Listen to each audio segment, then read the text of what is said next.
കൃഷ്ണകുമാറിനോട് ഒരു ചോദ്യം. അതായത് ഈ 2021 നിയമസഭാ തെരഞ്ഞെടുപ്പിൽ പാലക്കാട് BJP-ക്ക് 43.3% വോട്ടുണ്ടായിരുന്നു. അന്ന് UDF-ന് 35.4% വോട്ടാണ്. ഈ 2024 ലോക്സഭാ തെരഞ്ഞെടുപ്പായപ്പോൾ 38.9%, UDF-നെക്കാളും കൂടുതലാണ്. ഈ തെരഞ്ഞെടുപ്പാകുമ്പോൾ 35.3%. അതായത് മുനിസിപ്പാലിറ്റി പ്രദേശത്ത് വോട്ട് കുറഞ്ഞു. ഇത് മുനിസിപ്പാലിറ്റി ഭരണത്തിനെതിരായ ജനങ്ങളുടെ വികാരമായി വിലയിരുത്തപ്പെടുകയല്ലേ? ഞാൻ പറഞ്ഞില്ലേ, മുനിസിപ്പാലിറ്റിക്കെതിരായിട്ട് വലിയ ദുഷ്പ്രചരണം രണ്ട് മുന്നണികളും നടത്തിയിരുന്നു. ഞാൻ നേരത്തെ സൂചിപ്പിച്ചല്ലോ, ടൗൺ ഹാള് MLA-യുടെ ആസ്തി വികസന ഫണ്ടിൽ 2014 ആരംഭിച്ചാണ് ഷാഫി. അത് നഗരസഭയുടെ തലക്കിട്ടു. നഗരസഭയുടെ ഭരണപരാജയമായിട്ട് കാണിച്ചു. നഗരത്തിലെ സ്റ്റേറ്റ് ഗവൺമെന്റിന്റെ സ്റ്റേറ്റ് ഹൈവേയും അതുപോലെ തന്നെ PWD റോഡുകൾ, ആ റോഡുകളുടെ തകർച്ച കോൺഗ്രസുകാര് ഇലക്ഷൻ ഡിക്ലെയർ ചെയ്ത ശേഷം നടത്തിയ ഒരു സമരമുണ്ട് വിക്ടോറിയ കോളേജിന്റെ മുൻവശത്ത്. സംസ്ഥാന PWD കൈവശമുള്ള റോഡിൽ നഗരസഭാ ഭരണത്തിന്റെ പരാജയം പറഞ്ഞ് കുഴിയടക്കൽ സമരം നടത്തി.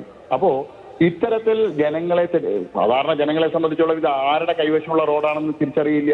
അവർ ധരിക്കുന്നത് എല്ലാ നഗരത്തിലെ മുഴുവൻ റോഡുകളും നഗരസഭയുടെയാണെന്ന് ധരിക്കുന്നത്. യൂസർ ഫീ, വ്യാപാരികളുടെ യൂസർ ഫീ 300 രൂപ പാലക്കാട് മാത്രം കളക്ട് ചെയ്യുന്നു എന്നുള്ള പ്രചരണം നടത്തി. 8000-ഓളം വ്യാപാരികളുണ്ട്, അവരുടെ കുടുംബങ്ങളുണ്ട്. പിന്നീട്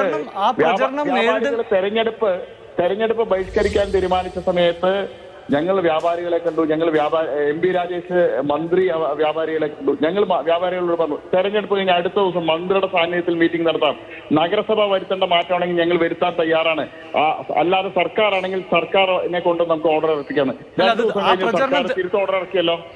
ആ പ്രചരണം തെറ്റായിരുന്നെങ്കിൽ അതിനെ നേരിടുന്നതിൽ നേതൃത്വം പരാജയപ്പെടുകയല്ലേ ചെയ്തത്? അല്ല, തെരഞ്ഞെടുപ്പിന്റെ അവസാന സമയങ്ങളിൽ 5-10 ദിവസങ്ങളുള്ള സമയത്ത് ഇറക്കുന്ന പ്രചരണങ്ങൾ അത് കൗണ്ടർ ചെയ്യുന്നതിന് ഒരു പരിമിതി ഉണ്ടല്ലോ.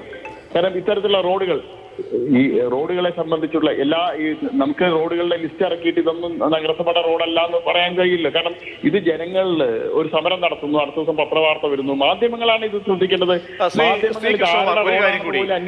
പല ഘടകങ്ങൾ പറയുമ്പോൾ അവിടെ പ്രധാനപ്പെട്ട ഒരു ഘടകമായി സന്ദീപാരുടെ ഈ മടക്കം പാർട്ടിയിൽ നിന്നുള്ള പോക്ക് കാരണമായിട്ടുണ്ടോ?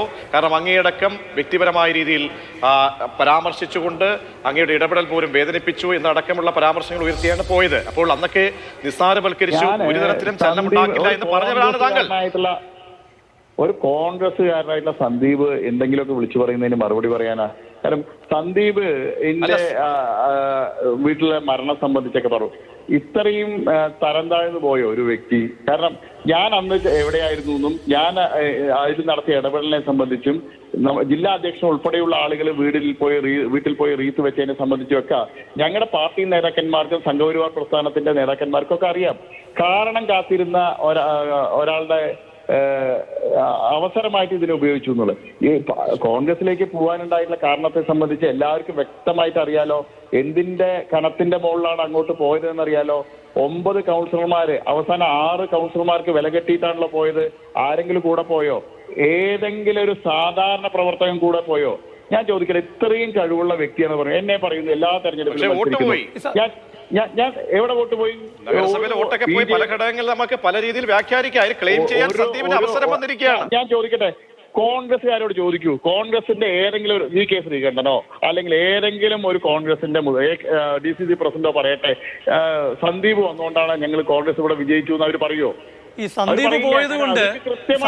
സന്ദീപ് പോയത് കൊണ്ട് വോട്ട് കൂടിയെന്ന് വിലയിരുത്തുന്ന നേതാക്കളും BJP-ക്കകത്തുണ്ട്. അതിനോട് യോജിക്കുന്നുണ്ടോ? സന്ദീപിനിവിടെ വോട്ടില്ലല്ലോ. സന്ദീപ് പോയതുകൊണ്ട് സന്ദീപ് അല്ലാതെ വേറൊരാളും ഈ പാർട്ടിയിൽ നിന്ന് പോയില്ലല്ലോ. സന്ദീപിന് വോട്ട് ഒറ്റപ്പാലം നിയോജക മണ്ഡലത്തിലാ. ആ വോട്ട് പോലും പിടിയില്ല കുറയാൻ. പക്ഷെ അവസാനം ഒരു തെരഞ്ഞെടുപ്പിന്റെ പ്രധാനപ്പെട്ട ഘട്ടത്തിൽ ഒരു നേതാവ് ഇറങ്ങി പോകുമ്പോൾ ഉണ്ടാകുന്ന പ്രതിസന്ധി അത് ഒഴിവാക്കാൻ വേണ്ടി നേതൃത്വം ഇടപെട്ടില്ല എന്ന വിമർശനം ശക്തമാണ്. ഞാൻ നേരത്തെ തന്നെ പറഞ്ഞിട്ടുണ്ടല്ലോ, നാളെ കൃഷ്ണകുമാർ ഈ പാർട്ടിയിൽ നിന്ന് പോയാൽ കൃഷ്ണകുമാറിന്റെ നിഴല് പോലും ഈ പാർട്ടിയുടെ ഇന്ന് പോവില്ല. ഞങ്ങളുടെ പ്രസ്ഥാനം, ഞങ്ങളുടെ പ്രവർത്തകര് ഏതെങ്കിലും നേതാക്കന്മാരെ കണ്ടു വളർന്നു വന്നവരല്ല. അവർ ആശയവും ആദർശവും കണ്ടുവന്ന ആളുകളാണ്. എത്രയോ വലിയ നേതാക്കന്മാർ ഞങ്ങളുടെ പാർട്ടിയിൽ നിന്ന് പോയിട്ട് ഞങ്ങളുടെ ഒന്നും സംഭവിച്ചിട്ടില്ല. ഉത്തരേന്ത്യയിൽ പോലും സംഭവിച്ചിട്ടില്ല. പിന്നെയല്ലേ ഈ കേരളത്തിലെ ഞാൻ അടക്കമുള്ള മുഴുവൻ ആളുകളും പ്രവർത്തിക്കുന്നത് ഈ ആശയവും ആദർശവും കണ്ടിട്ടാണ്.